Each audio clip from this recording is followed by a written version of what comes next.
we've heard a lot today already about kind of the new improvements on traditional methods of raising Angora rabbits. Már sokat hallottunk a hagyományos angora nyúl tenyésztésről is.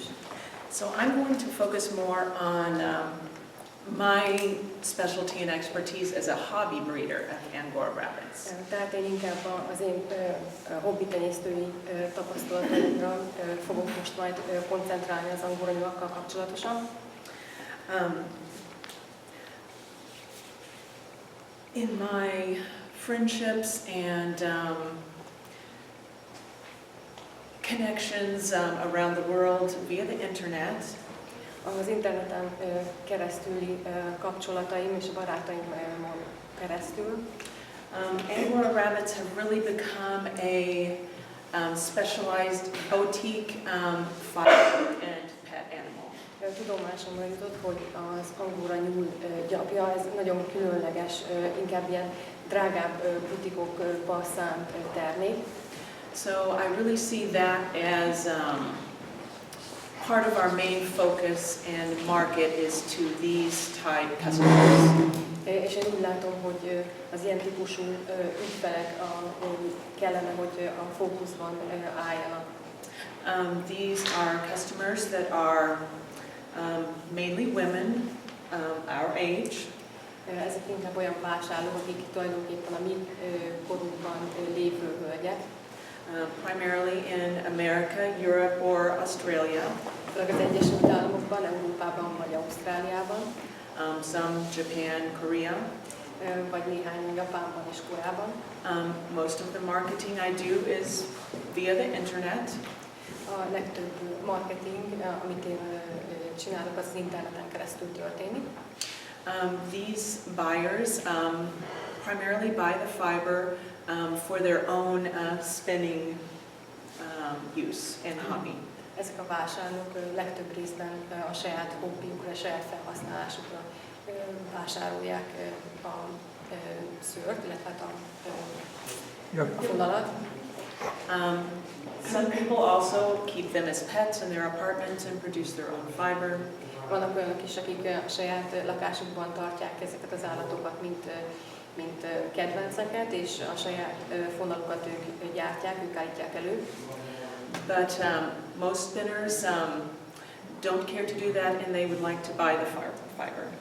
De legtöbben, akik fonnak, ezzel nem törődnek, inkább megveszik. Again, as most of the spinners are women or people from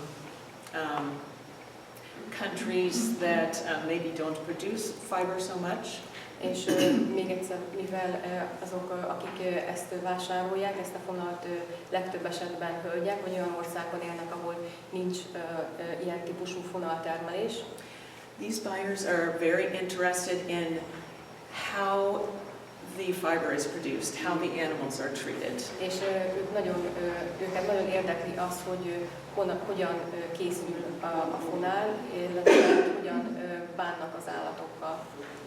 And I think that could really be our focus and part of our competition strategy, our marketing strategy.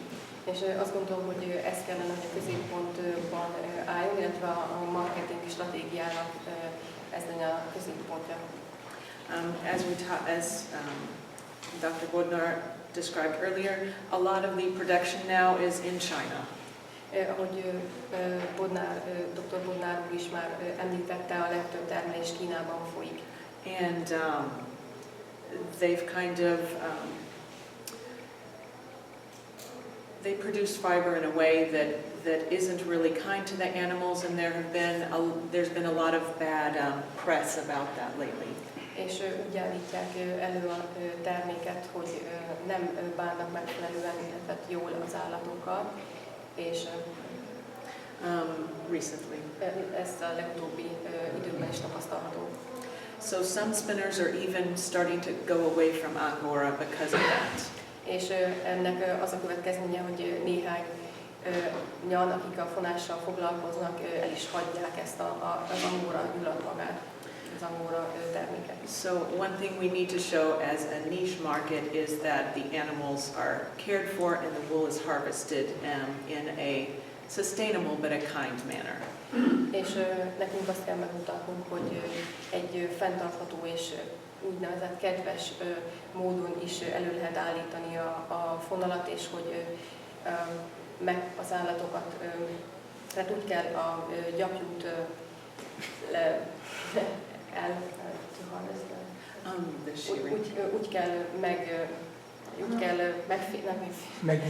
úgy kell megnyírni a nyulakat, hogy jól bánjunk az állattal.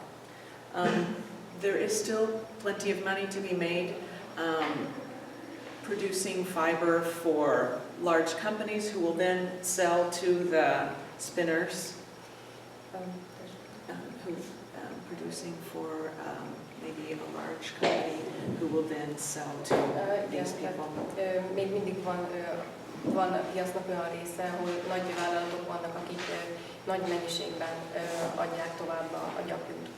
But you can really get more money for your feeding dollar. You can get more money for your feeding dollar by selling to these people yourself. De úgy is lehet több pénzt keresni, hogy ezeknek az embereknek saját maguk is adjuk el, saját maguk adjuk el. So it can really be about your relationship with the buyer. Tehát, hogy közvetlen kapcsolat van az eladó és a vevő között. This is my son Arpi and some of our rabbits. Ez Arpi fiam néhány nyulunkkal. Here in Szatymaz. They are half English, half German. Ők félig angol, félig német típusúak.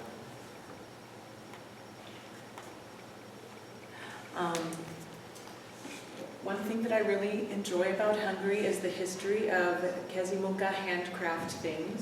Az egyik dolog, amit nagyon élvezik itt Magyarországon, ezek a kézimunkás dolgok. And the history of farming. És a gazdálkodás történelme. I like to say that the Angóra rabbit hobby is not just for nagymama. Azt mondanám, hogy ez az angóra nyúl, ez a hobbi nem csak a nagymamáknak van. It's also fun for everyone, small children, big children. De mindenkinek jó munka, kisgyerekeknek is, és nagygyerekeknek is. Okay. They're a small animal that is easy even for a child to produce their own fiber. Ez egy kis állat, és még egy gyermek számára is könnyű fonalat készíteni. We've heard a lot about the Angóra rabbit history, so I'm not going to really talk about that much. I have nothing to add. Sokat hallottunk ma már az angóra nyúl történetéről, és nem is fogok most nem is tudok ehhez hozzátenni. And I think this postcard says it all as far as the part of the Angóra history in Hungary. Azt gondolom, hogy ez a kis képeslap mindent el is mond az angóra nyúl történetéről Magyarországon.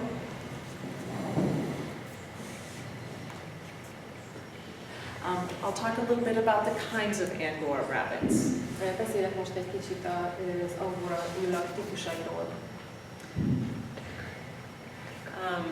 The most common Angóra rabbit in the U.S. is the English Angóra. Az angóra a legnépszerűbb az Egyesült Államokban. The rabbit we have in the back that is white with spots. Ami hátul van, az a nyúl, fehér, és pöttyök vannak rajta, foltos. Is a true English Angóra that we imported. Egy olyan valódi angóra, amit importáltunk. These Angóras are about half the size of a production rabbit. Ezek az angórák körülbelül fele akkora méretűek, mint egy német típusú angóra nyúl. They tend to be much more popular as a lakásbáran, an apartment pet. És sokkal népszerűbbek, mint lakásban tartott házi állat. Very friendly, lots of fiber, but smaller, so not as much of a production animal. Nagyon kedves, tényleg sok szőre van, de mint termelésre, gyapjú termelésre szánt állat annyira nem éri meg vele foglalkozni.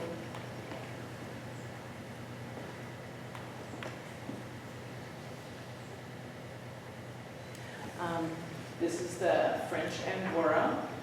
Ez egy francia angóra. You'll notice the head and the ears are clean. A feje és a fülei azok csupaszok. This is a fiber animal that is a little easier to care for than the German Angora or the English because it has a clean face and clean underbelly. Ez egy olyan típusú nyúl, amit sokkal könnyebb kezelni, mint az angol vagy a német típusút, mert vannak csupasz helye és nincsen rajta olyan sok szőr. A bit lower maintenance. Easier to care for. Igen, szóval könnyebb vele foglalkozni. This is the satin Angora. Ez egy sejem angóra. This is a very specialized Angora that was produced in Canada about 30 years ago. Ezt a különleges fajtát Kanadában hozták létre kb. 30 évvel ezelőtt. It was bred using a French Angora and a satin meat rabbit. A francia angóra és a sejem húsnyúl keverékéből hozták létre. You can see that this rabbit has a very shiny coat. Észre lehet venni, hogy ennek a típusú nyúlnak nagyon fényes a szőre. And it gets that from the satin rabbit. És The hát meat rabbit with the short fur. és ezt ettől a sejem húsnyúltól kapta. The rabbit is the wool is very fine, very soft. A gyapja nagyon vékony és nagyon puha. It commands the highest price. És a legmagasabb áron kell el. But production is very low because the fiber is very fine. Éppen azért, amiért a bundája, illetve a szőre nagyon vékony, nagyon alacsony a termelékenység. So it really is more of a hobby rabbit. Tehát ez inkább egy hobbi. A friend and I from Budapest have imported several of these rabbits from the U.S. Az Egyesült Államokkal, egy barátommal együtt több ilyen nyulat is importáltunk az Egyesült Államokból. There's also a breeder in Switzerland who began importing in the late 1990s. Az 1990-es évek végén is importált Svájcból valaki ebből a típusúból. But they're still very rare in Europe. De Európában még mindig nagyon ritka. And they really are pretty rare in the U.S. as well. Az Egyesült Államokban is szintén nagyon ritka.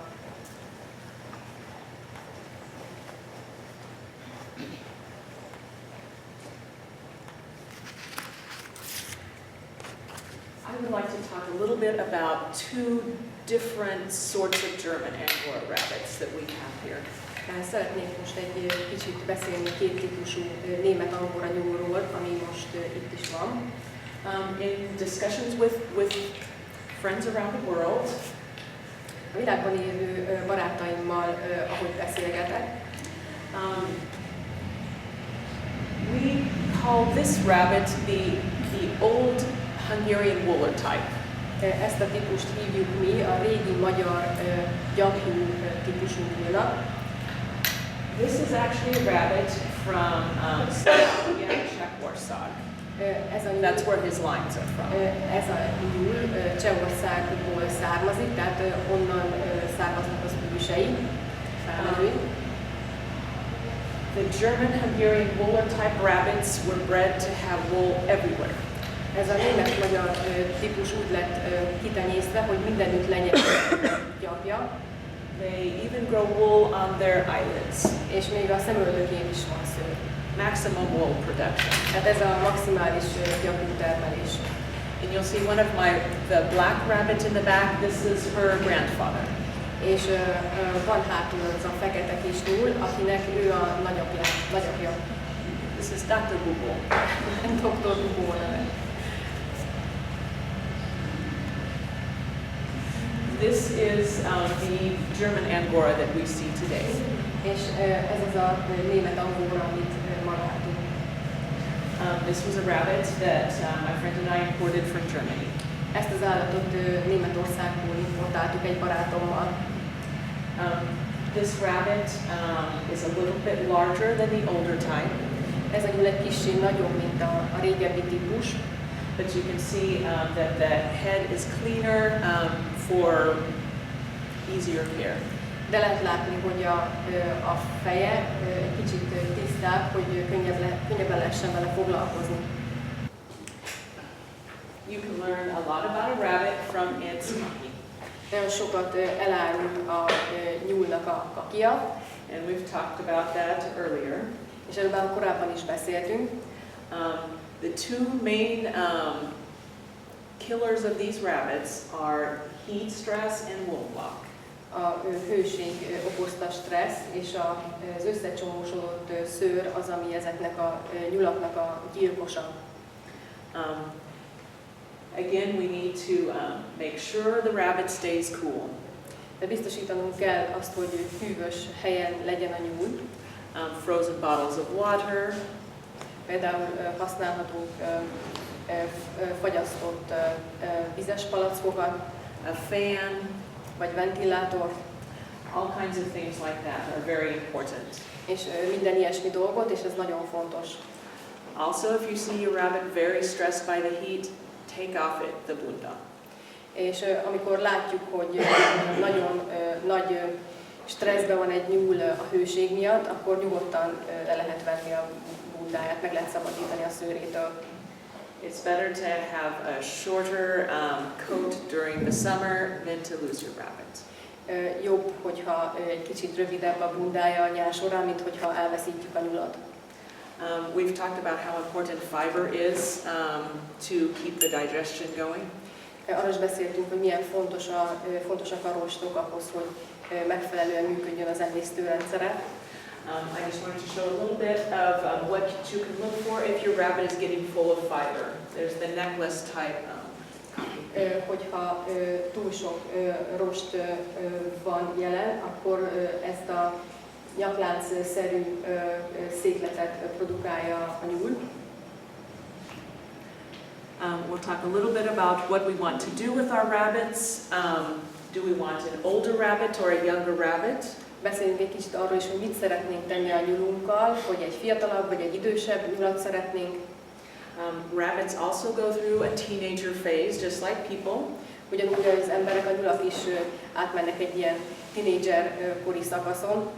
So especially for a young person, probably an adult rabbit would be better. Főként egy fiatalabb embernek egy felnőtt nyúl sokkal jobban passzol. Also an adult rabbit, you can tell the personality and you can tell the coat type. Egy felnőtt nyúl esetében már meg lehet állapítani a személyiségét is, illetve hogy milyen típusú bundája van. So you know more of what you're getting. És az ember így többet tud arról, amit kap. Gender is another thing to think about as a hobby breeder or a pet rabbit breeder. Hogyha hobbi tenyésztők vagyunk, vagy kisállatként tartjuk, akkor a nyúl nemét is figyelembe kell venni. Male rabbits, buck, mule, tend to be a better pet than the females. A baknyulak jobb házi állatok, mint a nőstények. The mother rabbit has to spend her life protecting the babies all by herself. Az anyanyúl egész életét azzal tölti, hogy a kisnyulakat óvja és foglalkozik velük. So she tends to have a more hormonal personality. Tehát neki egy sokkal inkább hormonok által irányított személyisége van. While the male rabbit is pretty laid back and just waiting for a girlfriend to come along. A baknyulak általában inkább nyugodtabbak, és arra várnak, hogy egy kis barátnőjük legyen. We also need to think about what we want to do with our rabbit. Azon is el kell gondolkoznunk, hogy mit akarunk kezdeni a nyullal. This is Takács Ágnes's house. Ez a Takács Ágnes háza. This is Pussytlis, that's at the back there. Ott van hátul. Do we want a rabbit just as a beautiful pet? Egyszerűen csak azért akarjuk a nyulat, mint egy gyönyörű házi állatot. They're beautiful animals. Nagyon szép állatok. Very peaceful. Békések. Very quiet. És csöndesek. And if they're socialized, they'll watch a movie with you. És hogyha a társaságunkban vannak sokat, akkor még egy filmet is megnéznek velünk. Do we want a rabbit as a fiber pet? Vagy olyan, azért szeretnénk a nyulat, hogy fonalat készítsünk a bundájából. In that case, we might choose a rabbit that we're sure is going to give us a lot of fiber. Ebben az esetben olyan nyulat kell válasszunk, ami nagyon sok fonalat, illetve gyapjút fog majd nekünk szolgáltatni. This lady is spinning from the rabbit. Ez a hölgy közvetlenül a nyúlról fonja a fonalát. And she's very happy about it. És nagyon örül ennek. Do we want breeding and fiber production as our focus? Tenyésztési, vagy tenyésztési és szőrme termelési célra szeretnénk a nyulat. In that case, of course, we want enough property, enough cage space for production, and I think most of you here know all about those things. Ebben az esetben elég hellyel kell, hogy rendelkezzünk, és ketrec területtel, tehát ezekről a dolgokról már hallottunk is. Showing the rabbit is also becoming more and more popular. Egyre népszerűbb a nyulak bemutatóra való elvitele. It will be a lot of fun to see how that develops in Hungary with the Angóra rabbits. It will be interesting to see how that develops in Hungary with the Angóra. Nagyon érdekes lesz ezt majd látni, hogy Magyarországon ez hogyan fog majd fejlődni az angóra nyulak kapcsán. I'm just going to show you a couple of pictures of grooming practices, and we will talk about those later in practice with the rabbits. Mutatok néhány képet a gondozásról, és majd ezt a gyakorlatban is meg fogjuk majd nézni. This is me in my shearing room. Ez itt én vagyok, éppen nyírom a nyuszit.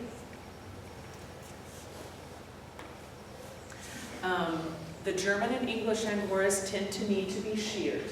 A német és angol angórákat nyírni kell. Every 3 months or so. Körülbelül minden harmadik hónapban. But the nice thing about raising your own rabbit, de az a szép abban, hogy az ember a saját nyulát neveli, you can grow the fiber as long as you want to. Hogy olyan hosszan engedi nőni a bundát, amennyire csak szeretné. Also, longer fiber commands a higher price. És az is igaz, hogy a hosszabb szőr sokkal nagyobb áron kell el. You can see the satin angora. Itt lehet látni a sejem angórát. Tends to be harvested by plucking. Őt tépkedni kell. You're actually plucking the loose fibers that the rabbit has already shed. És tulajdonképpen azokat az apró szőrcsomókat kell leszedni, amiket már így elhullatott az állat. And this is just a slide showing some different natural colors of Angóra, from fiber to yarn to a finished product. Ez a dia különböző színű, természetes színű szőrt mutatja eredeti állapotában, fonalban és már a végtermékként. Thank you very much for your Köszönöm attention. szépen a figyelmüket!